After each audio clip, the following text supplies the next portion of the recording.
Broadcasting live. It's America's longest running talk show on computers. It's Computer America, bringing you the biggest names in technology with guest interviews, new products, and your emails. Listen live at computeramerica.com on any device around the world.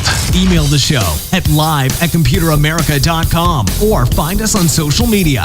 Be sure to check out our website for contests, giveaways, show notes, live video stream, podcasts, and more. You're listening to Computer America.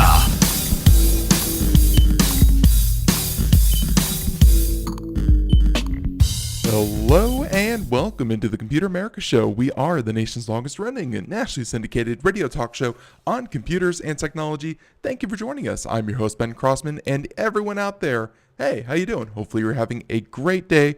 Obviously, just coming back from a long weekend. If you missed Monday's show, don't worry, it was a repeat.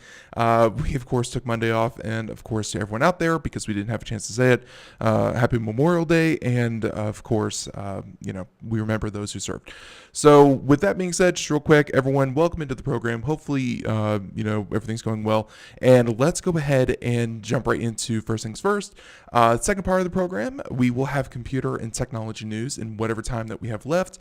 That's where we cover any kind of news articles and stories and try to keep you up to date on the latest in tech. Very interesting segment, and hopefully you can stick around for that. But the real gem of the show is going to be in the first segment, where we have a guest, and today's guest is none other than Counterpoint Research, where we'll be talking to an analyst, and he will be here to tell us all about 5G cell phones, Apple, LG, kind of OnePlus things that we talk about in our news segment all the time. But this is someone who's dare I say, actually qualified to speak to this. So very happy to discuss this with him. And of course, before we get into that, computeramerica.com, that's where you'll find everything, including the show notes, links to any articles, a link to our guest website, anything and everything that you need to know about today's program will be at computeramerica.com. Check out the show notes, and everything will be right there for you after the show. Okay, so also while you're there, be sure to check out some of the articles. One of my most recent and favorite articles was the review that we did for the Impossible Burger, which is, again, the meat substitute burger. That was a lot of fun to do and a lot of fun to eat. So go check out articles and things like that. Okay, that's enough. With the morning announcements. Why don't we go ahead and get started with today's guest? So, as I said before, Counterpoint Research, and we're going to be discussing cell phones and all kinds of things. This is going to be very, very interesting. So joining us is none other than Mr. Maurice Klaehne, and he is, again, an analyst. And Maurice, thank you so much for joining us here on Computer America. How you doing? Hey, Ben. Thanks for having me. Perfect. So yeah, our pleasure. And kind of like I said, these topics come up oh so often just because, hey, I think smartphone saturation of the market. I'm sure you know the numbers better than I do, but almost everyone has one at this point. Not many people are walking around with feature phones or dumb phones or whatever you want to call them. Smartphones are ubiquitous, so I'm really looking forward to today's conversation. But before we do, why don't we go ahead and get a little background on yourself? What's your background? Have you always been in tech? And give us some background on Counterpoint Research. How did you start to work with them? Yeah, sure. So I'll start with Counterpoint Research. So we're an analyst firm, about 60 people big, based in Hong Kong. We were founded in around 2006, and we primarily, our bread and butter is we track everything with a modem. So we track a lot of 40 different countries based on what OEMs are selling well for Apple, Huawei, LG, Samsung. And we provide that research basically on a monthly cadence. And we give you analysis on what the market is doing. We can do things in terms of, what channels are selling well. So if national retail is doing well in a particular country, or if it's more of a carrier market, such as in the US. So Counterpoint research is mostly that. However, we also analyze things surrounding that tech space. So we look at anything related to how 5G is being developed, how artificial intelligence and machine learning are influencing our society basically today. And talking about, we also have services related to connected cars and other things such as looking at more of we're trying to branch out into the healthcare space as well and looking into that area. So we provide an all-around package in terms of looking at what technology is doing today and how we interact with it. More of myself, so I'm an analyst based out in Boston, and I've been at the company for over a year now. Before that, I have worked in consulting. So I did a lot of innovation and growth consulting work and market research before that. So essentially I come from a background where I look at a problem, try to figure out ways of where the opportunities are, how we can innovate within a space. And the cell phone market is, I think, particularly interesting because, as you said, it's kind of stagnant right now. Where is innovation happening? And that's kind of where I focus in, and I like to get in a little deeper and see what we can do in terms of providing growth opportunities and innovation opportunities. So that's kind of a little bit of my background and where I came from. And prior to that, I also did some more consulting work in sort of the other tech areas, including medical devices and some other consumer packaged goods areas.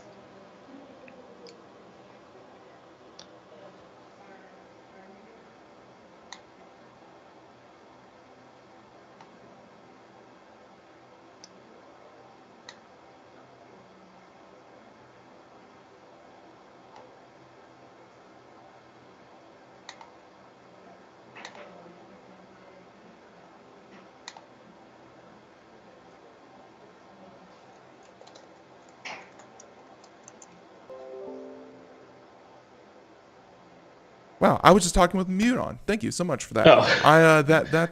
Wow, that happens way too often. But yeah, so Maurice, so just as a personal inquiry, we try to do the same thing that you try to do here on the show, but we don't subscribe to anything. I know that there are a few publications behind paywalls that are very, very helpful and very, very detailed.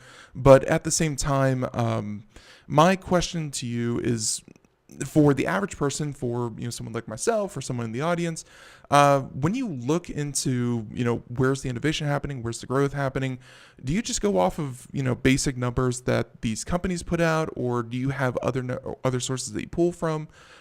Where is all this data that you're trying to analyze and trying to convey it to Counterpoint Research's customers? Where does all that data come from? From the companies themselves, or from other metrics from other companies that measure them?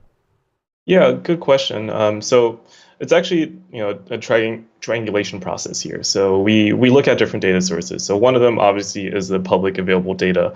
Now that Apple isn't announcing how many iPhones get sold anymore, it's a little bit harder to do, but we're still able to basically triangulate based on what do they say on their earnings calls.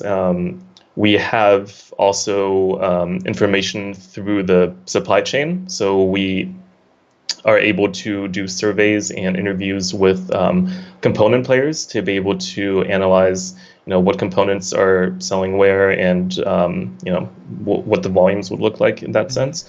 And we also do surveys, for example, with carriers, other OEMs, to be able to get a good understanding there. Lastly, we also look at more of the side of the supplier, what types of shipments, imports, exports, that sort of thing, to be able to get a pretty holistic picture of where the market is, and using different data sources like that to triangulate exactly how much is getting shipped to the U.S. and also how much is being sold in a market like that.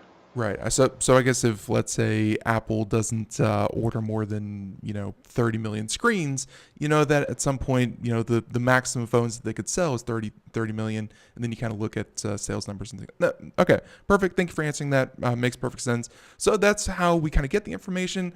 Let's talk about the information that you're getting. And you alluded to it. You're saying that the smartphone market in the U.S. is a bit stagnant, but what is the situation with the smartphone market? Because just something that I've been noticing from listeners who contact us and, myself in our personal life, it feels like everyone's holding onto their phones longer just because phones aren't nearly as, they're not as, I don't want to say innovative, because we're going to use that word a lot, but, the bump from, let's say, an iPhone 8 to an iPhone 10 was like a 15% performance boost, and really it had a lot of the same hardware. It didn't give people that excitement to upgrade to the next generation, and it just seems like people are holding on to their smartphones for longer and longer. Is that feeling what's actually happening? What is the state of the smartphone market? Yeah, I mean, you're completely correct. Holding periods have definitely elongated over time. And here we also need to make a distinction between the postpaid and the prepaid market. Mm-hmm. Definitely in the postpaid market, where there are more premium, higher end phones, we see that holding period going close to hitting 3 years, versus in prepaid, where there's a lot more churn, there's a lot more turnover in terms of what a consumer has, because they have a device that is $50, $100. That is more closer to the 2.5 year mark. And Maurice, I'm sorry, going to stop on here real quick, yeah. But prepaid and postpaid, that would be people who take the 2-year plan versus those who kind of buy their phone up front and then get a plan. Yeah, so prepaid is, in the U.S., for example, it's carriers like Metro PCS or Metro by T-Mobile now, or Boost, Cricket, TracFone. These are all prepaid carriers plans, versus postpaid, where if you're on T-Mobile, Sprint, AT&T, or Verizon, that's your postpaid plan, where you are both areas can have 2-year plans, but in postpaid generally you have like a 2-year commitment with your Samsung Galaxy S10 device that you're paying off monthly for like a $60 unlimited plan, versus in prepaid where you'd be with Metro Metro by T-Mobile, have a lower end, probably you're more likely to have a lower end phone like a Galaxy J3, J7 device, which is more mid-tier, and your monthly plan is a little bit cheaper then as well, and there's no 2-year agreement or anything. Right, and I'm not sure if you covered this, but maybe this is more like a marketing consultant kind of thing, but which one is, like, for the longest time, postpaid has been the way of the U.S. I think it's I read somewhere a little while ago that was like 90% of all smartphones, or at least the higher end phones, are through 2-3 year service plans, and that seems to be the way that most people get their phones. Are we seeing an increase in Cricket and kind of prepaid cell phone carriers, or is the trend staying with with the large carriers that we already know? So actually, for this, so we're continuing to see actually a prepaid to postpaid migration, and if I listen to all the earnings calls where they basically list how many smartphones or cell phones they are getting and churning away from, and there's definitely an increase to the postpaid side of things. Part of that is some of the deals you get are better now. The postpaid carriers have Netflix or HBO bundled into their service. Family plans are generally pretty attractive to people with larger households. So there is more of a migration there. As an individual, I personally have a prepaid plan just because it made the most sense for me from financial perspective.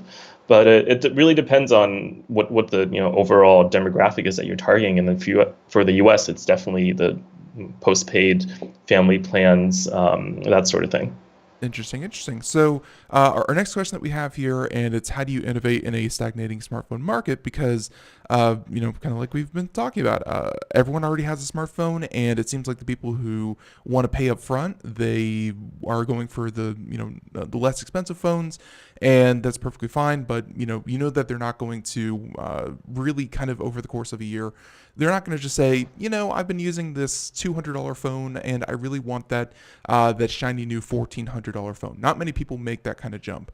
And then, of course, everyone who has a $1,400 phone nowadays, they're locked in for 2 or 3 years. I mean, they've even extended 2-year contracts to 3-year contracts.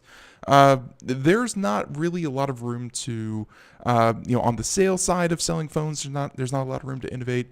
And I guess on the design side, we have like kind of the fold. And I'm not sure if you follow like the design of phones, but we saw the Samsung Fold, I want to say, and we saw like delays and cancellation of pre-orders and things like it's just, even when something innovative does happen or something at least different happens, there are hiccups and road bumps, and it's hard to get it out. So where do you see the innovation happening in this market, like whatsoever? It seems like it's really hard to innovate. Yeah, and definitely that's right, and that's why we also have this stagnating market right now, where Apple and Samsung they have a stranglehold, making up I would say like a good 75% of the market. So it's really hard for other companies to get in that space. And what we've been seeing right now, so there are a couple of trends that we're seeing. Obviously, displays are getting larger. You can see it from the new Galaxy S10 devices to also the new iPhones, right? Everything is now between 6.3, 6.5 inches in diameter for display, and that's kind of where we're at with that. People or companies are trying to push out, their brags are, we have the thinnest bezel or we have the pinhole camera design, because they're really trying to eke out any sort of more display real estate if possible. So incremental innovation is what we're currently seeing. We're seeing 1 millimeter thinner bezel, things like that. The other part is trying to innovate on something I think that has not really been taking up in the US is this whole gaming phone trend, which in other countries like China is pretty big. That's an area where companies are trying to find a little area for innovation to happen. So with gaming phones, you're trying to really focus on a device that could potentially have like a better screen than other current flagships. Refresh rates are better. The RAM that's in a phone is also better, and then the processor and the cooling of that processor all amount to a better gaming experience. Especially if you're if you're in a really intense fight, and if you have low latency, good response time, you can perform better that way. And sorry to jump in here, but we play video games all the time here, and I heard a rumor recently that, let's say, League of Legends, I think was one considering bringing out a mobile app of their game, kind of as, I guess, sort of like Smite. And my question is, because you're talking about upgrade, like a lot of these things that turn a flagship phone into a gaming phone, increase RAM, better screen, better battery life, better cooling, that kind of thing. All these are like increases. Like, so we already see phones that are $1,000 to $1,400, and then of course you got things like the Hydrogen One phone, things like that are $1,800, $1,700, and then the Samsung Fold, you're looking at $1,900. You can get a dang good laptop for that. And I'll admit I have not been following the Chinese consumer market very closely, but is there a threshold where portability and convenience, which is what a gaming phone would offer, I'd assume, I assume once you start hitting like the $3,000 market, everyone's like, hey, why don't I just get a gaming laptop? Is there any kind of like do you think there's any kind of threshold for how beefy phones can get? So if you're talking about in terms of price, or Yeah. yeah, that's that's another interesting question because of how Apple has been approaching it, right? They've been increasing their ASPs, every time a new device comes out, and we are seeing that threshold right now. Particularly, for example, again with Apple, one of the best-selling phones that they have is actually the 10R, the XR device, not the Max or the 10S. This is probably because consumers. You obviously have the consumers that want the best and biggest device with the best specs, but after that, you have also those who just want to have a phone, and most people, when they have those options presented to them, will go for the lower end one, especially if there are the same promotions and BOGOs happening for that. So I think there is a ceiling. It will be really interesting to see how that actually looks with foldable phones. Yeah. I can tell you right now, for gaming phones, like no one wants to raise the Razer 2 phone, right? Is one of the phones that is out in the US market. And no one really wanted to pick that phone up, despite it having, the specs of a flagship device, because like you said, you can just buy a flagship device and get that phone, get that branding, get the customer support. There are a lot of things that go against having a gaming phone take off, just because of, again, that stranglehold that most of these big OEMs have. Yeah. So with the foldable phone, however, I think it'll be really interesting to see where the consumer preference and purchasing behavior will be. We actually recently did a survey on this with US consumers, and we found that of the people that were interested in foldable devices, close to 50% of people wanted to or were willing to spend at least $1,000 on a foldable phone. Obviously, when it gets up to like $1,500 to $2,000, that dropped. But at least 50% are willing to spend $1,000. So it's going to be up to this to find that sweet spot of where that will be.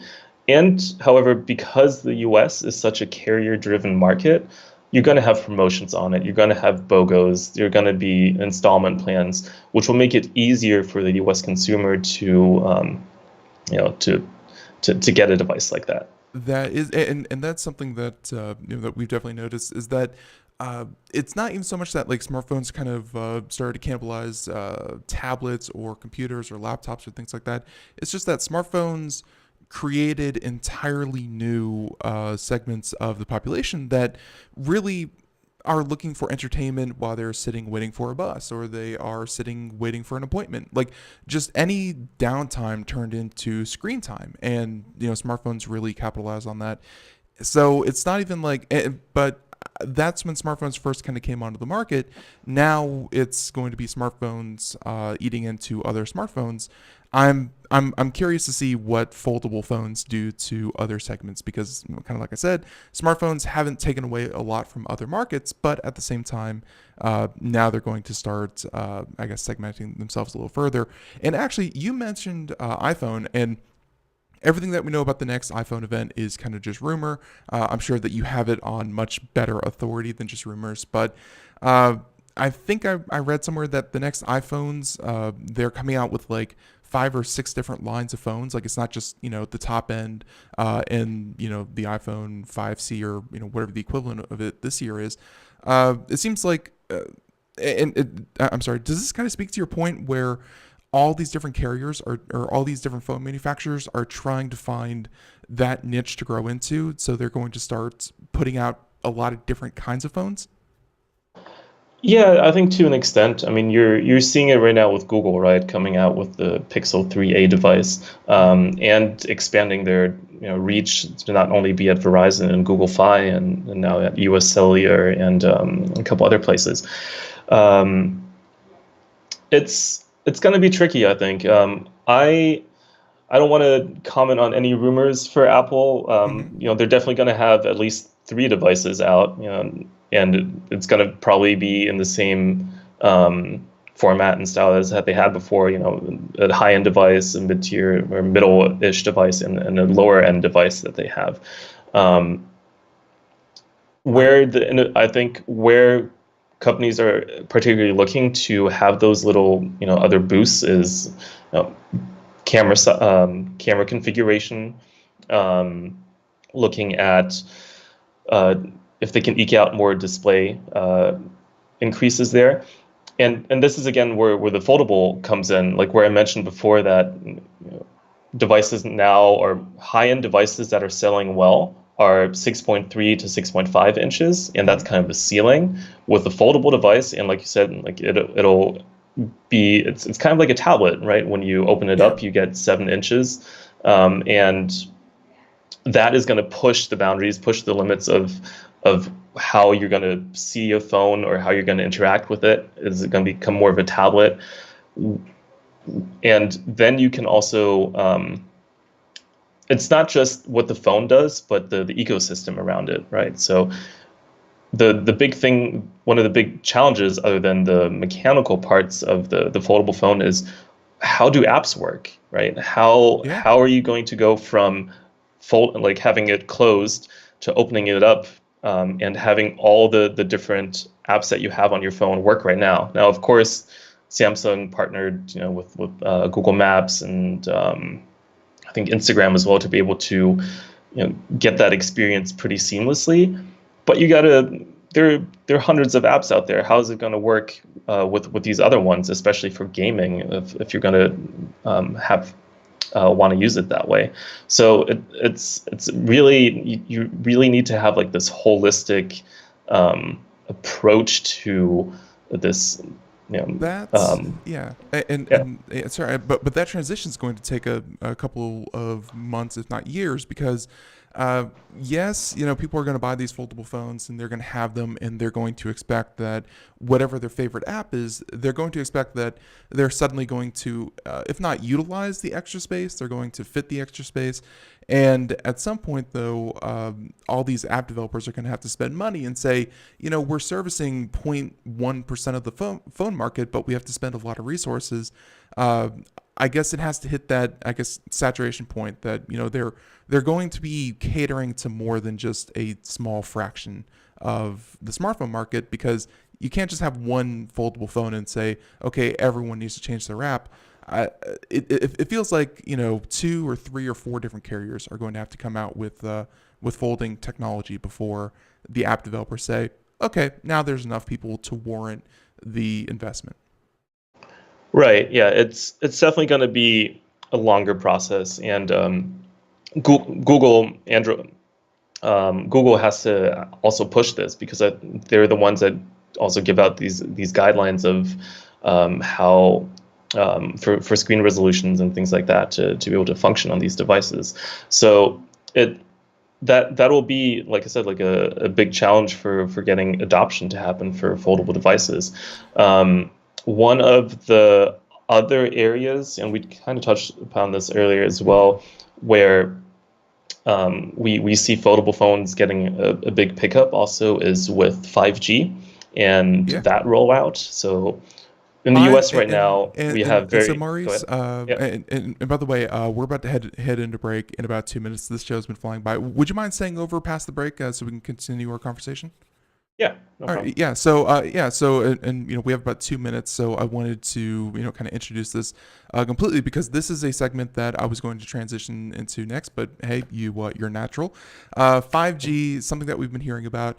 If you could just real quick, just kind of give why 5G is important, because I think people have heard AT&T's 5G-E, which a lot of other people, or at least a lot of other carriers, were kind of not too happy with them confusing the nomenclature. But just give the importance of 5G. Is it really as big as everyone's kind of hyping it up to be?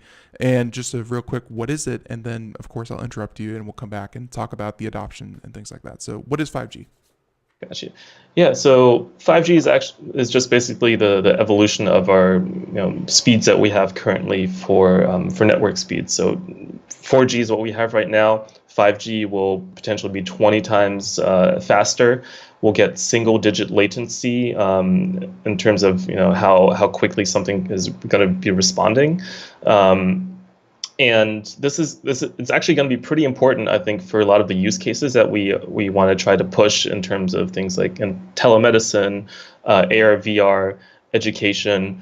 There are a lot of different ways that 5G can actually help us. But for right now, like you said, it's kind of a lot of marketing what's happening. Carriers are coming out with 5GE, or AT&T is coming out with that. So what we have right now is not true 5G, but it will definitely change the way that we are doing things in the future.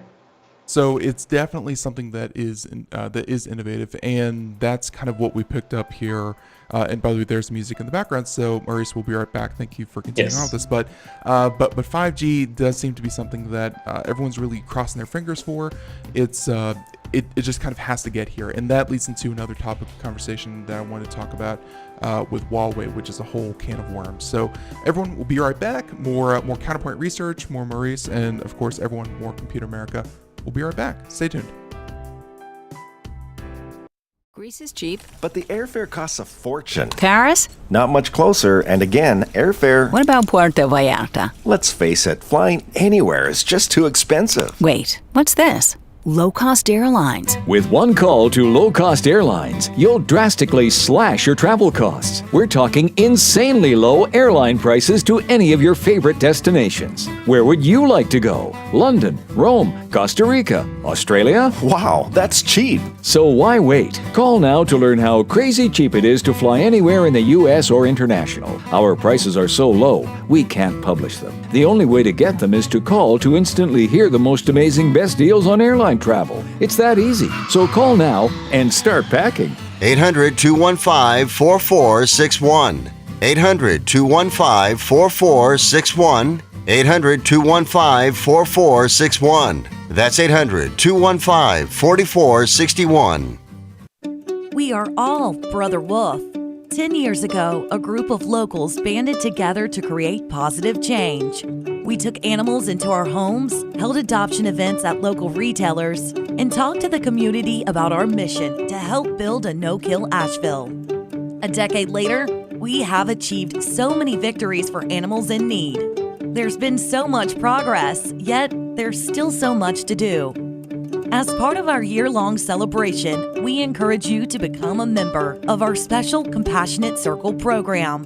With a monthly donation of $10 or more, you will have behind-the-scenes access to the work we are doing at Brother Wolf. Our goal is to reach 1,000 members because we receive no government funding. Working together, we can help build and sustain no-kill communities. Learn more at compassionatecircle.bwar.org. We are a 501c3 tax-deductible organization.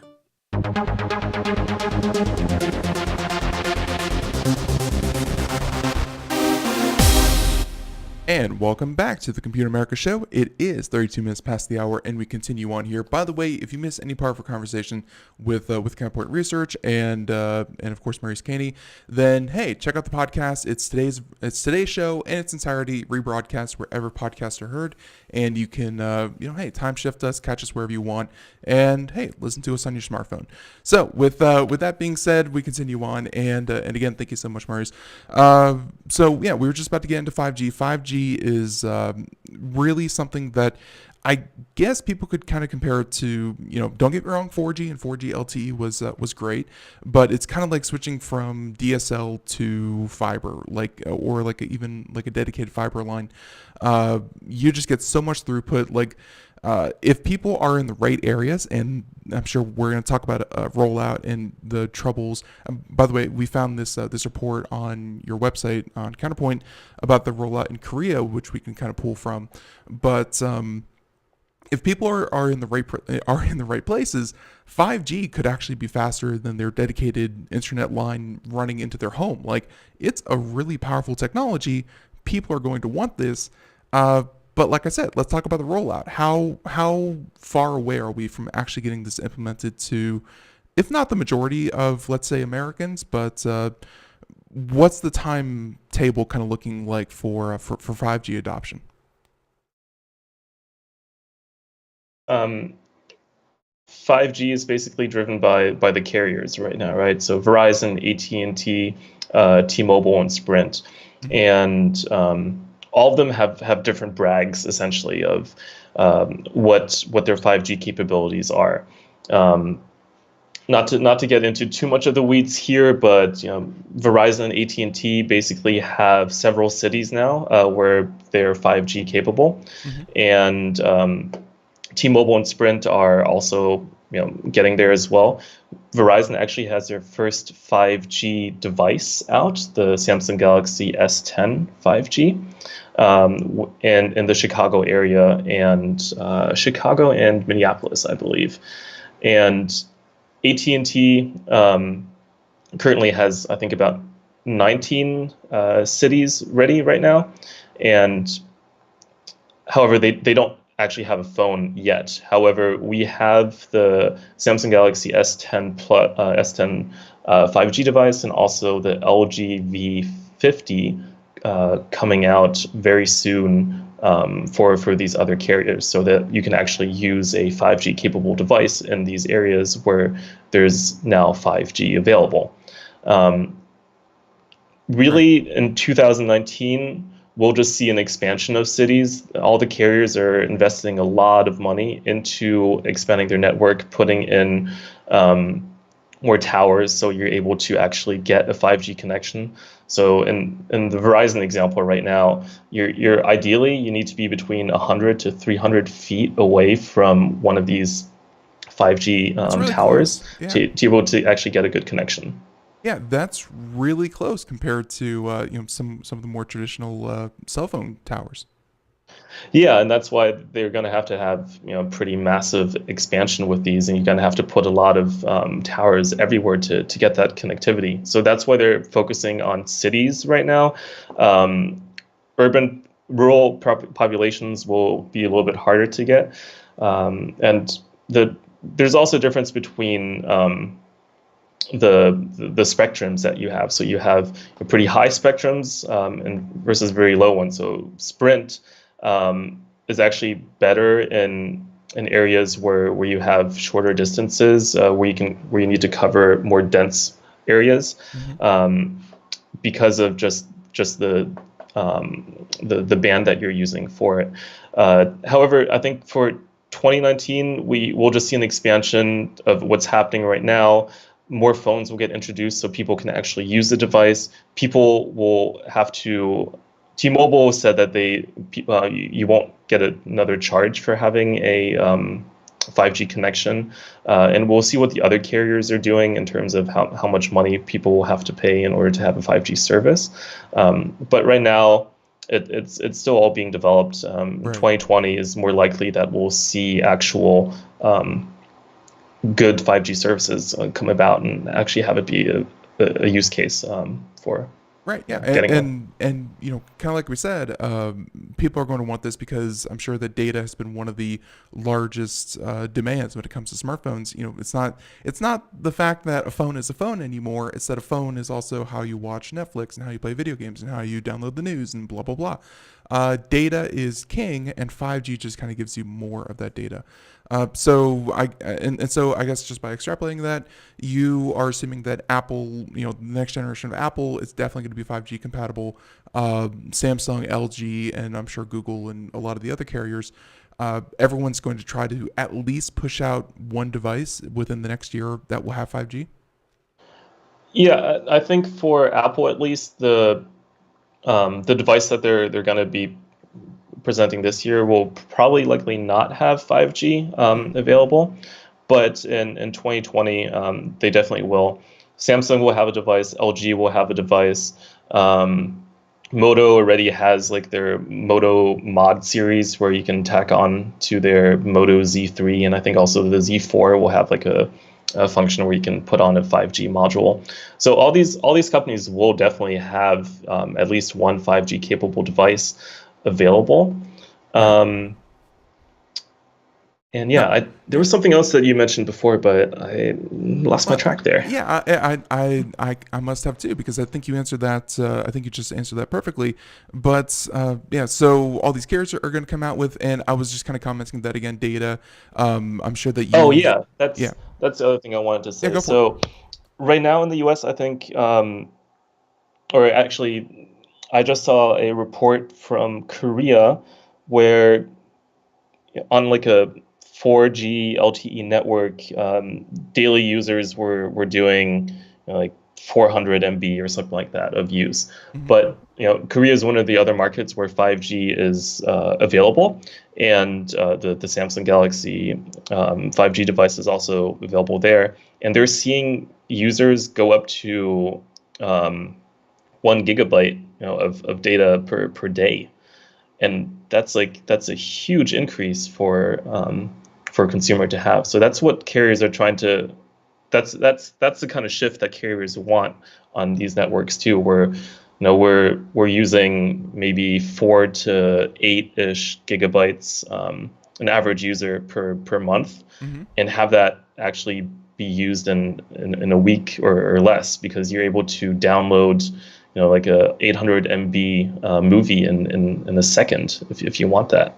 Yeah, and that's something that I should probably ask you about, because I know that we've been shopping for for data plans lately, and I know that, like, let's say there was one, I'm not going to name who, because they also provide us internet and because we pick on them a lot, but they offer a plan that's like you pay like $15 a month and you get 1 gig free, and then you pay like an extra $5 for every extra gigabyte that you use on 4G data plan. Like you said, on 5G, I could probably blow through that in a couple minutes. Like if I was just constantly downloading, maybe trying to download the entirety of iTunes or something. Are cell phone carriers, like, are they tackling that? Is that kind of what they like? Are they going to keep the same plans and hopefully try to overcharge everyone, or are they just going to say that if you have 5G, anything that you download on 5G is completely okay? Like that doesn't count towards any kind of data plan. I mean, are data plans going to increase with 5G, or are we seeing a stagnation there? So T-Mobile was pretty vehement that their unlimited plans will not increase once you have 5G. And I think Verizon initially said that it will be a $10 increase per plan if you want to have 5G, but they then also backtracked on that. So if T-Mobile is leading the way with essentially free 5G, where you have it already and baked into the existing plan the unlimited plan that you have, then I don't see it that way. They'll probably find some other way of monetizing it. I'm not sure, but I think T-Mobile is approaching this plan because back when there was a transition from 3G to 4G, T-Mobile was lagging behind on it, and it was costing them a lot of customers because they were one of the last carriers to make that leap and to have everyone get on 4G. So here they're taking the lead on it, and trying to dictate where the market is going rather than trying to follow it.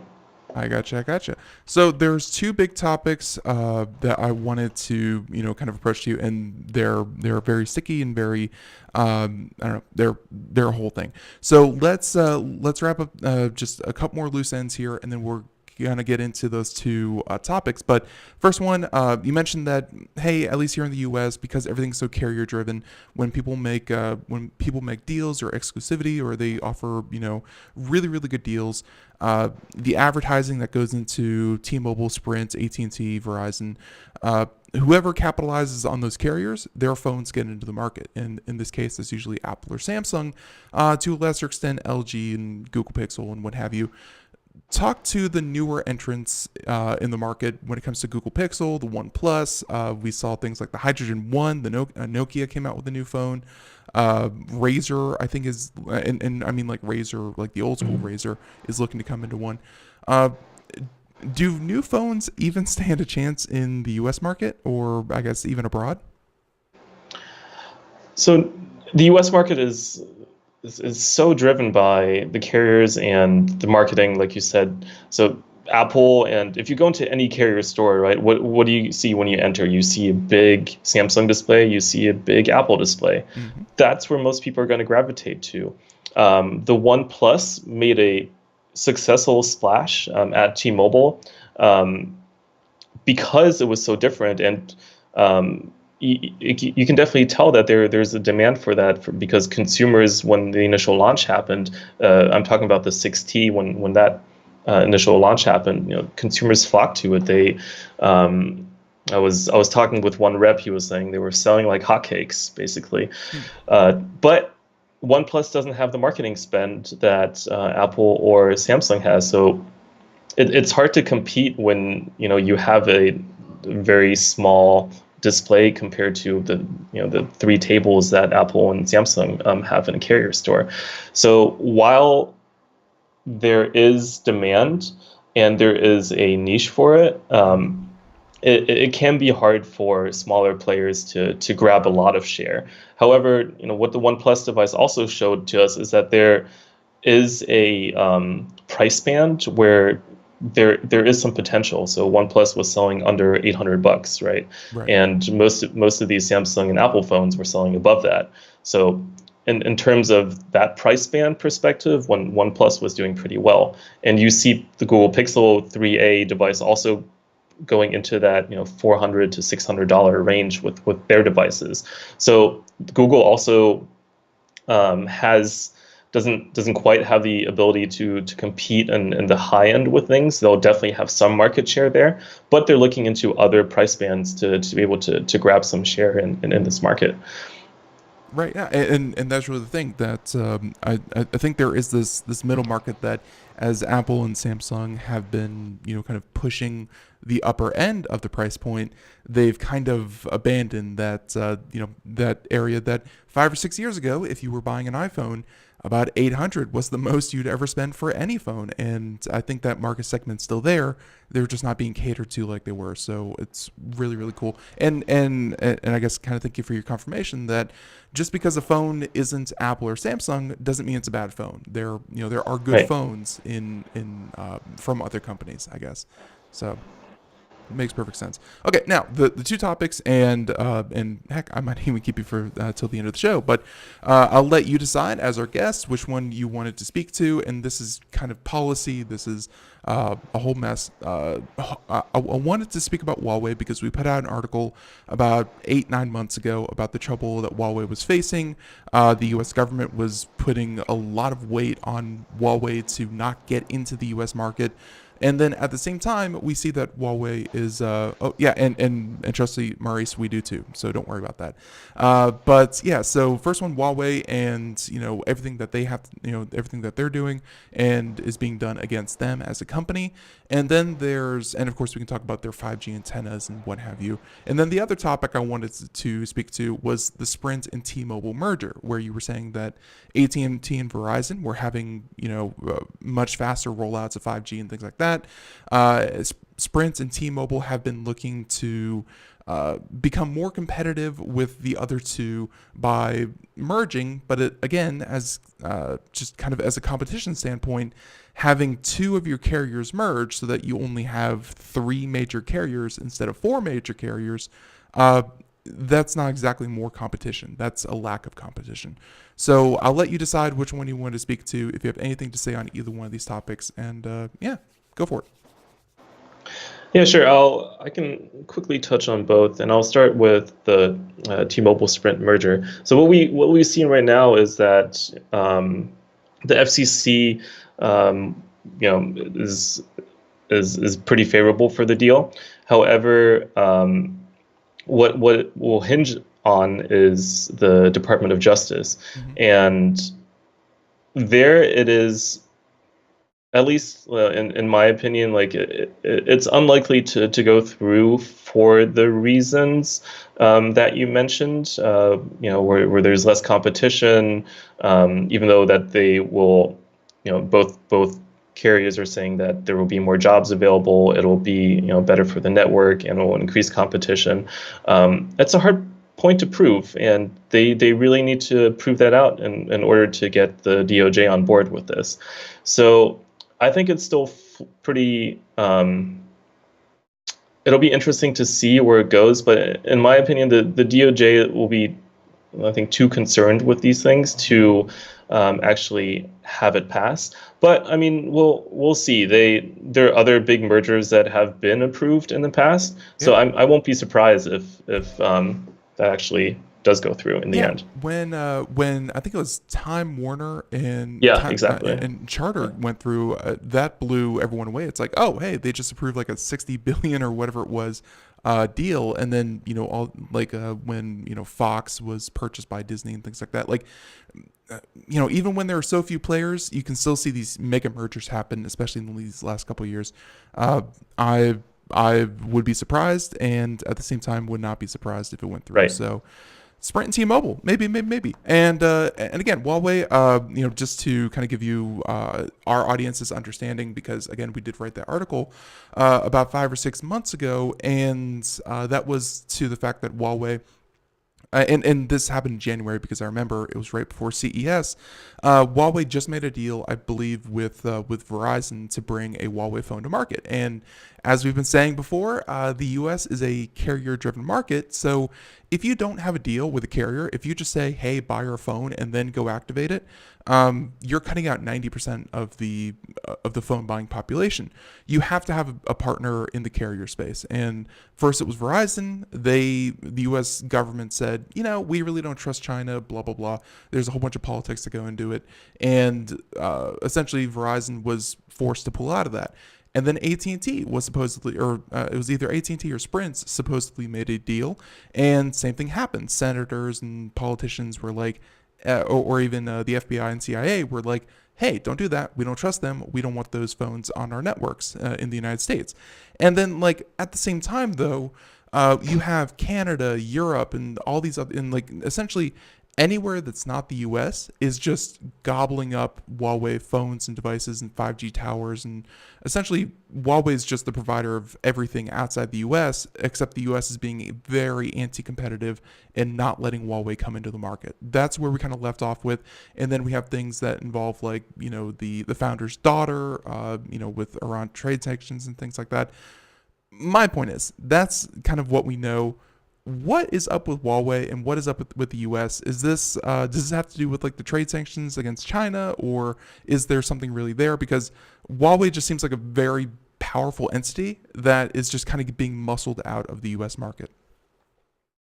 Yeah, we actually came out with a blog on this today, so I can kind of summarize based on that. Sure. So what we're seeing right now is Huawei is on the trade ban list, right? And U.S. companies, there's restrictions on buying and selling technology, right there. This is part of the trade war that's happening, and it's fluid, right? We saw the same thing happen with ZTE last year, and that got lifted again. However, where I think the crux of this is like it's not about and this all started with I think Huawei selling to Iran and the U.S. not liking that and having that Huawei was going against restrictions placed on Iran. So it's not about Iran. It's not really about the trade war. And of course, you can use Huawei as sort of a bargaining chip to bring China to the table. However, what it's actually about, in our view, is it's about China's ambition for 2025, where they're trying to be like the new technology superpower that in the world. I forget exactly what the name is of the campaign. It'll come to me in a second. But that's where the U.S. I think has wants to be able to compete against, and so Huawei is has a lot of is getting a lot of backing from the Chinese government, and being able to try to compete, and they're using this as a way to say like, hey, we know what's happening, and we don't like this big influence on China putting a lot of money into Chinese companies, and it's not good for competition, and we want this competition to be more natural.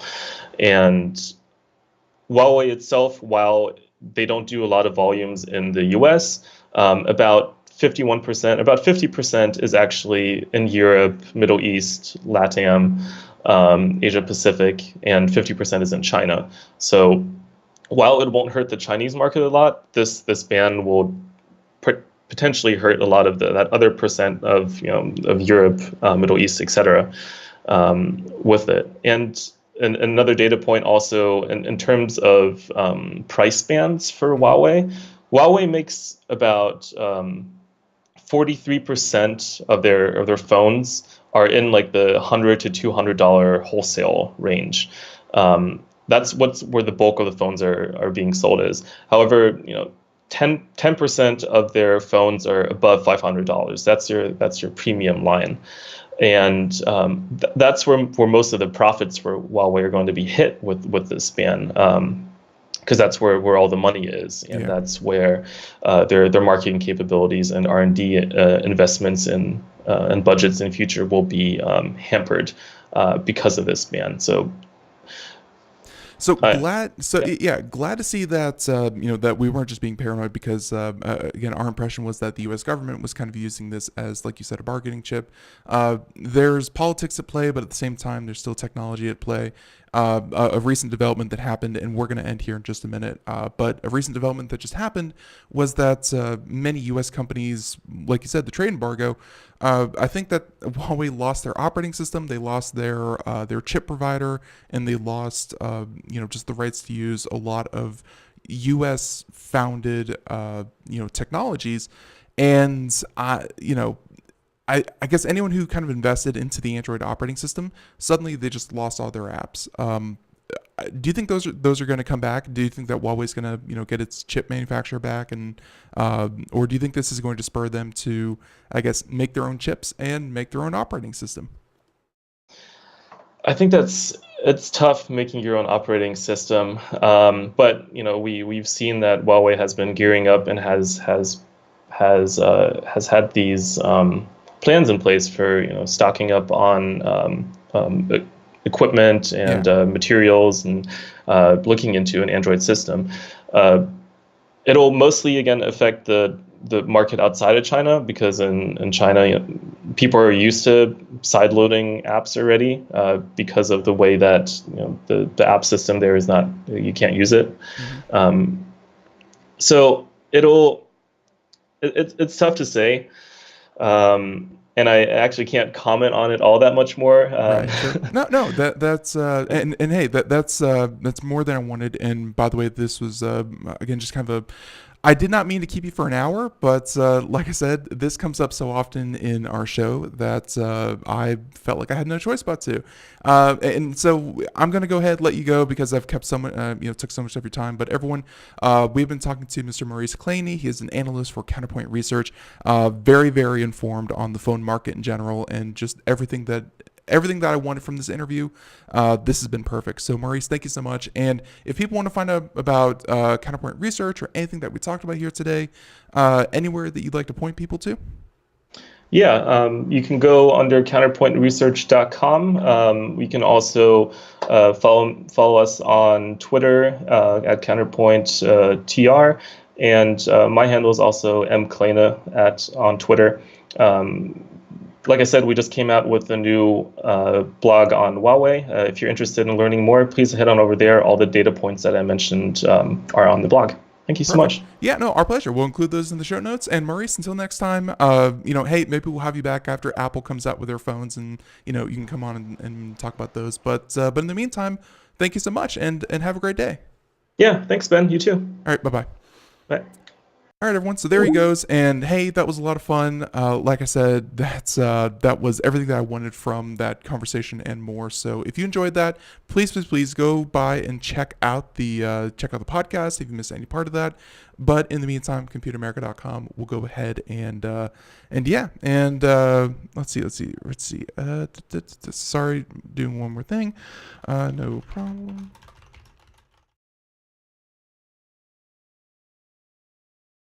All right, so everyone, there we go. Just wrapping that up, and we'll have everything in the show notes. But in the meantime, some of the news stories that we did not get into today included things, including, hey, Mark Zuckerberg to ignore Canadian Parliament subpoena may be found in contempt. You love it when billionaires become or go into or become contempt within entire countries. Also, some things about data, ISPs in the EU, things like that. Hey, there's just so much out there. Oh, and by the way, one that we should at least try to squeeze in is, there's music in the background. AMD Ryzen 3000 announced. This is a CPU, and actually 5 different CPUs, 12 cores, $500, 4.6 gigahertz, PCIe 4.0, and it's coming on 7/7, so that's July 7th. Everyone, hey, we'll talk about that next time. But a lot of fun here, everyone. Again, thank you so much, Counterpoint Research, for joining us on the program. And until next time, have a great day. Thank you so much. Check out Computer America. Cannot drive that strong enough.